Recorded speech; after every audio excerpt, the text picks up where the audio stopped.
South India में बसा एक ऐसा राज्य जिसके एक तरफ समंदर की उफनती लहरें तो दूसरी तरफ यूं गुरूर से खड़ा पश्चिमी घाट का पहाड़। यहाँ बारिश सिर्फ आती नहीं है, पूरे आसमान के साथ उतर जाती है। यहाँ हरियाली सिर्फ जमीन पे नहीं, यहाँ की हवाओं में भी आपको महसूस होता है, जिसके कारण इसे गॉड्स ओन कंट्री भी कहते हैं।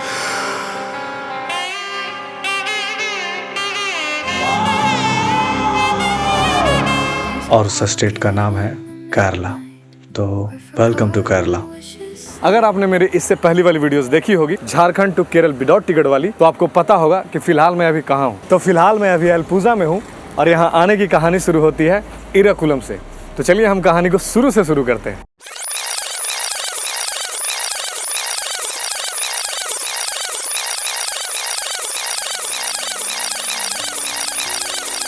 बस बस बस बस, अब इससे ज्यादा रिवर्स में नहीं जाना तुम्हें। तो मेरा कहना यह था कि अगर तुमने इससे पहली वाली video Jharkhand to Kerala without ticket वाली देखी है तो तुम इस चीज को स्किप कर सकते हो। अगर तुमने नहीं देखी है तो उसका थोड़ा सा कॉन्टेक्स्ट समझा देता हूँ ताकि तुम्हें इस वीडियो को समझने में थोड़ा आसानी हो। तो मैंने एक चैलेंज लिया था जिसमें मुझे एक रैंडम ट्रेन पकड़ना था और उसकी लास्ट डेस्टिनेशन जहां भी होगी मुझे वहां तक जाना था।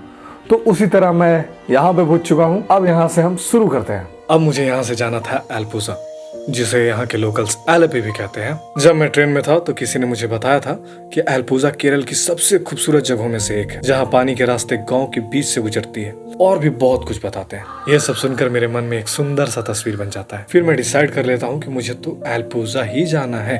फिर मैं एलेपी के लिए ट्रेन लेता हूँ और ट्रेन खाली थी तो मुझे अच्छा लगता है, क्योंकि पिछले 2 दिन जो मैं मर कर जिया हूँ मैं आपको वो शब्दों में बता नहीं सकता। इसीलिए इस खालीपन का एहसास मैं ही समझ सकता हूँ।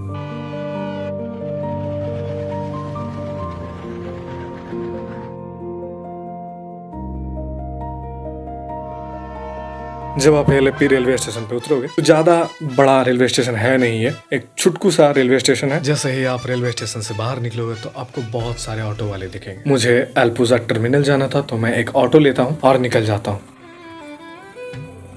रास्ते में मुझे बहुत जोर से भूख लग जाती है, क्योंकि कल रात से मैंने कुछ खाया नहीं था। मैं ऑटो वाले भैया से रिक्वेस्ट करता हूँ कि भैया अगर यहाँ कोई होटल है खाना खाने के लिए तो प्लीज वहाँ रोक दीजिएगा। फिर ऑटो वाले भैया एक होटल में ले जाते। चावल खाएगा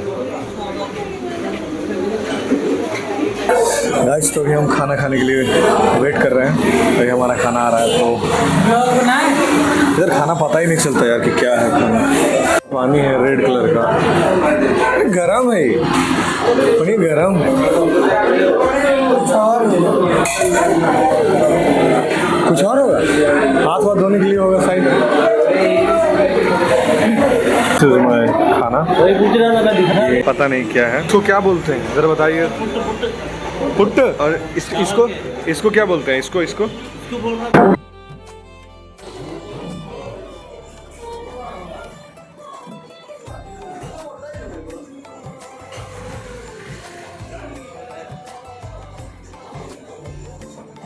जब मैं थोड़ा सफर करके एलपूजा पहुंचता हूँ मुझे यहाँ कुछ खास दिखता है नहीं। यहाँ पे सब ऑफ सा लगता है। मैं सोचता हूँ कि क्या यही एलपूजा है, कहीं लोगों ने मुझे बढ़ा चढ़ा कर तो नहीं बता दिया। फिर मैं डिसाइड करता हूँ कि चलो अब आ ही गए हैं तो थोड़ा घूम ही लेते हैं।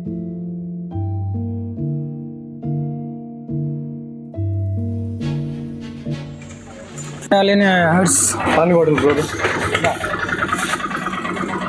जब भी कभी आप यहाँ एलपूजा हो ना तो कोशिश करो कि हमेशा ये जो बोट है ये मतलब हम लोग तरफ जिस तरह बस होता है ना वैसे यहाँ पे ये एलपूजा में ये वाला नाव होता है, और जो वो वाला नाव है वो प्राइवेट नाव है। तो अगर आप उससे ट्रैवल करेंगे तो आपको ना मतलब लगभग 1000 या 600 के आसपास पड़ेगा। और अगर आप ये वाला नाव से ट्रैवल करते हैं तो आपको लगभग वही 60 या 50 के आसपास मिल जाएगा, और पूरा आप जितना यहाँ पे एरिया है आप कवर कर पाएंगे। तो आप कोशिश कीजिएगा कि आप इसी से ट्रैवल करें, ज़्यादा बेटर रहेगा। गाइस केरल में बहुत गर्मी है यार, यहाँ मतलब बहुत ज़्यादा गर्मी है। अभी ये जो मैं बताया था यहाँ पे कि जो सबसे सस्ता बोट है ये 50-60 में बताया था, पर जब मैंने यहाँ के जो बोट के पायलट हैं उनसे पूछा तो वो बोले कि पर हेड 21 रुपीज़ के आसपास है।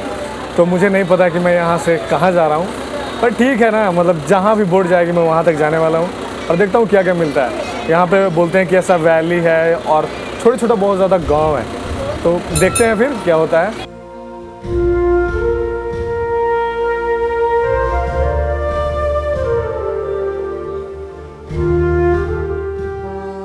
लेकिन अब जैसे जैसे बोट आगे जा रही थी, मेरा भ्रम टूटते जा रहा था। मैं देखता हूँ पानियों के बीच में बसा ये सुंदर सा गाँव। यहाँ पे बहुत ज्यादा हरियाली है।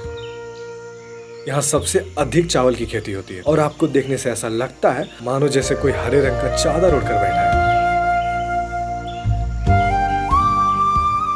यहाँ पे आपको ऐसी पतली पतली गलियां दिखाई देगी जिन्हें यहाँ के लोकल्स आने जाने के लिए इस्तेमाल करते हैं। यहाँ पे स्कूल्स भी पानियों के बीच में है और बच्चे स्कूल से आने जाने के लिए इन्हीं बोट्स का यूज करते हैं।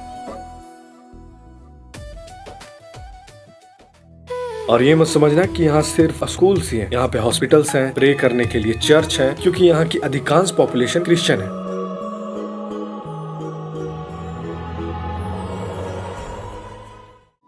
जिस तरह हमारे यहाँ कहीं आने जाने के लिए ऑटो और बसेस का यूज होता है, उसी तरह यहाँ के आने जाने के लिए बोट्स का यूज होता है। जिस तरह हमारे यहाँ रोड्स होती हैं, उसी तरह यहाँ पानी के पतले पतले कैनाल्स होते हैं जिनके बीच से बोट होकर गुजरती है। जिस तरह हमारे पास स्कूटीज होती हैं, बाइक्स होती हैं, उसी तरह यहाँ के लोकल्स के पास अपने पर्सनल बोट्स होते हैं जिसका इस्तेमाल ये एक जगह से दूसरे जगह आने जाने के लिए करते हैं। अगर मैं इसे सिंपल वे में समझाऊं तो हमारे जगहों से सारा चीज उल्टा।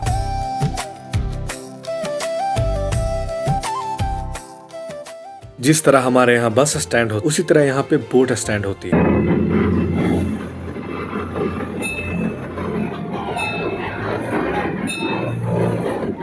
ये देखिए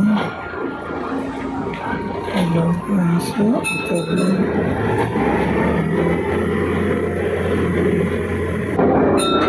और देख सकते हैं ये हाथ है और हर स्टैंड का अपना एक अलग नाम होता है और लोकल्स बोट से कहीं दूर आने जाने के लिए इन्हीं स्टैंड्स का यूज करते हैं।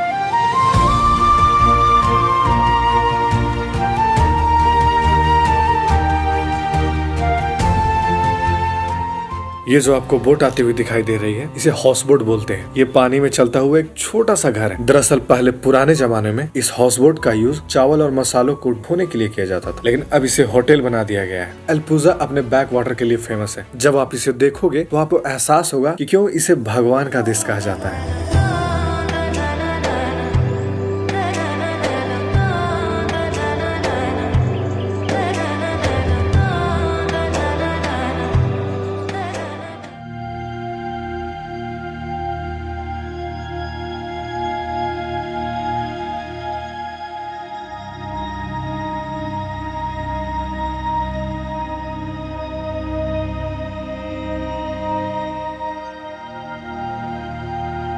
तो भाई देखो, मैं हूँ अभी अल्पुजा में और अल्पुजा है केरल में, जैसा तुमको पता है।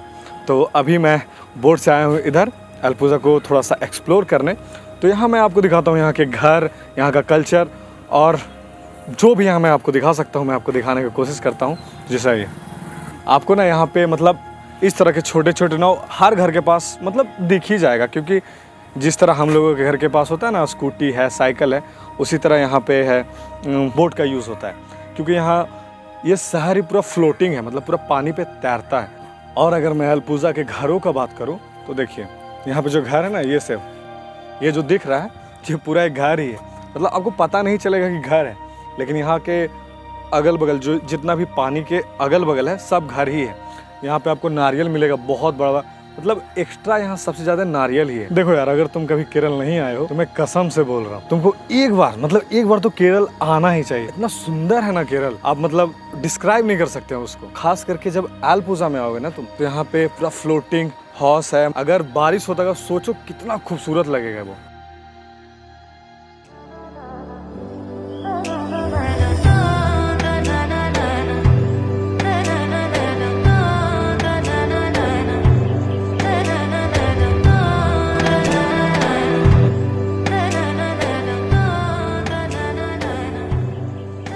अभी जब मैं ये ड्रोन उड़ा रहा हूँ तो ये बच्चे जो आपको दिखाई दे रहे हैं, ये ड्रोन को देखकर बहुत ज्यादा एक्साइटेड हो जाते हैं। अल्पुजा के बैक वाटर को पूरा एक्सप्लोर करने के बाद हम वापस से रेलवे स्टेशन जा रहे हैं, क्योंकि अभी हमारे पास उतना बजट नहीं है कि मैं होटल रेंट कर सकता हूँ। तो हम रेलवे स्टेशन पे ही रुकने वाले हैं।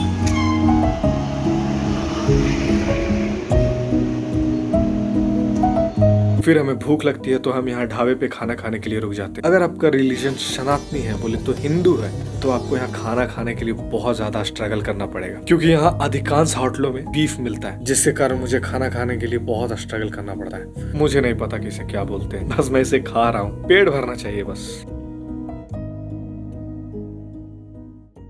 रेलवे स्टेशन आने के बाद मुझे कुछ लोग मिलते हैं जो तमिलनाडु से हैं। थोड़ा टाइम पास करने के लिए इनसे बातचीत करता हूँ। This is my friend. Prabhu Hari Ram. नाम बताओ अपना, नेम बताओ, नेम। परमेश्वर। परमेश्वर। आपका राजू।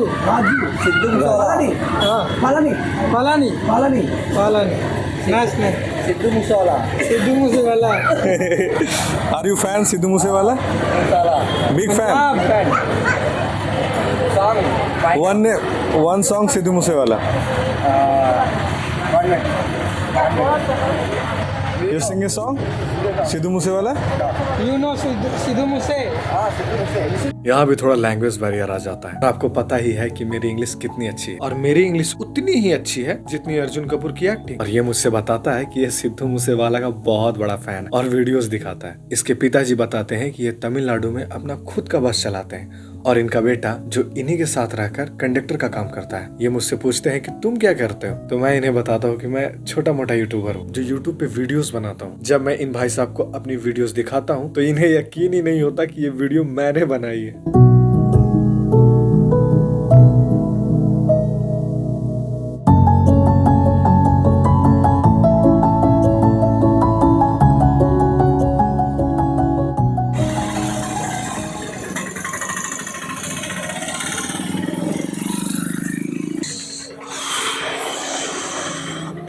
बहुत ठंड है यार।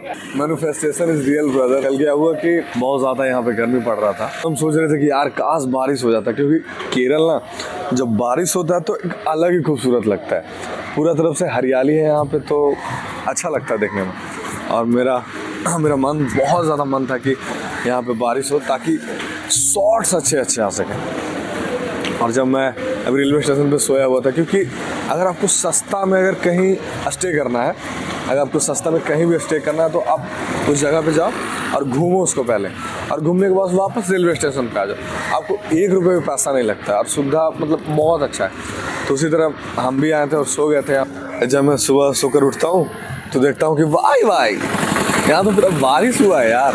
मतलब मन ना गदगद हो गया अपने लैंग्वेज में जिसको बोलते हैं। अब मैं आपको दिखाता हूँ। वो अभी यहाँ मतलब केरल बहुत खूबसूरत जगह है यार, आओ कभी यार।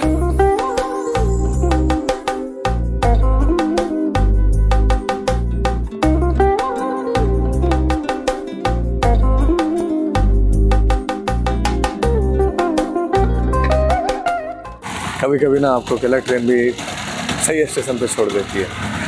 उस चैलेंज की वजह से मैं केरल आ पाया। अगर मैं गिव अप कर देता हूँ बीच में तो मैं इतना खूबसूरत नज़ारा नहीं देख पाता यार। तो थैंक यू उस चैलेंज को यार, जो मैंने चैलेंज लिया था वो Jharkhand to Kerala without ticket वाला, उसके लिए थैंक यू। और ऐसे ना कभी ना कोई प्लान करके मत आया करो, रैंडम निकल जाया करो।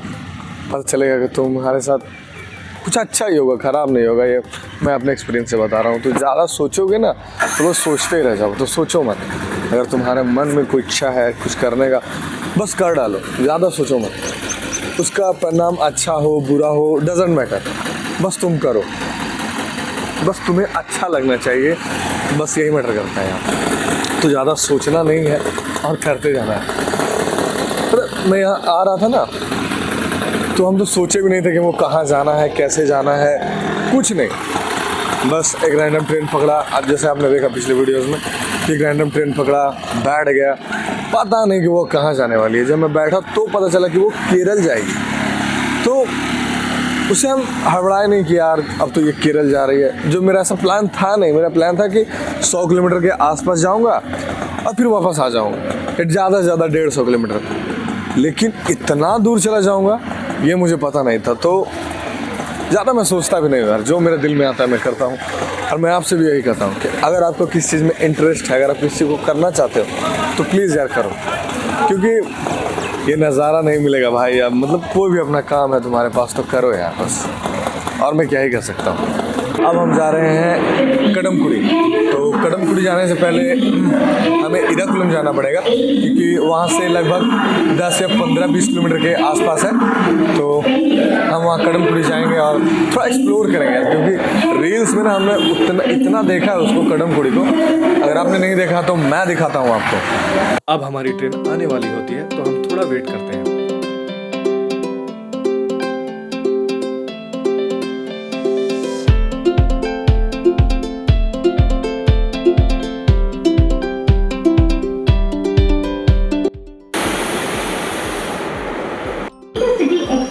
Course position from engine first 7 general compartment.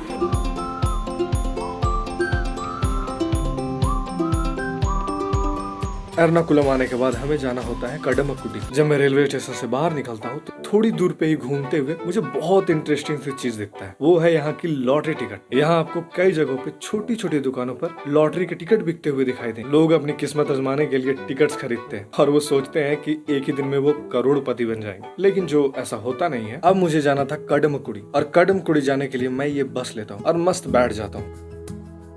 Brother, ये जो फुदकते हुए तुम कंडक्टर भैया को देख रहे हो यार, ये इंसान सच में बहुत मस्त यार। मतलब जैसे ही इसे पता चलता है कि मैं केरल से नहीं हूँ, ये भैया मुझसे पैसा लेने से मना कर देते हैं, और ये भैया से जितना हो पाता है उतनी मेरी मदद करते हैं।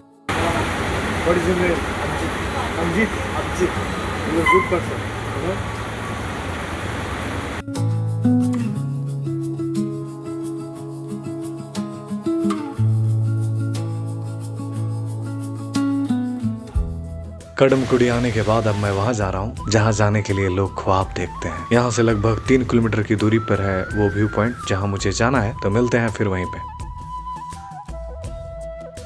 तो गाइस, फिलहाल मैं अभी कड़मकुड़ी में हूं, और मुझे पता है कि आपने सिर्फ इसे रील्स में देखा है, रियल में नहीं देखा है। तो आज मैं इसे रियल में विजिट करने आया हूँ, और ये माँ कसम करके कर रहा हूँ, ये इतना खूबसूरत है ना, मैं मतलब बता नहीं सकता यार। चुम्बेश्वरी।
हेलो, हाँ, मैं आप ही से बात कर रहा हूँ। अगर आपने मेरी वीडियोस यहाँ तक देखी है तो चैनल को सब्सक्राइब करके जाना, और लाइक कमेंट शेयर भी कर दोगे ना? पक्का? ठीक है, फिर बाय।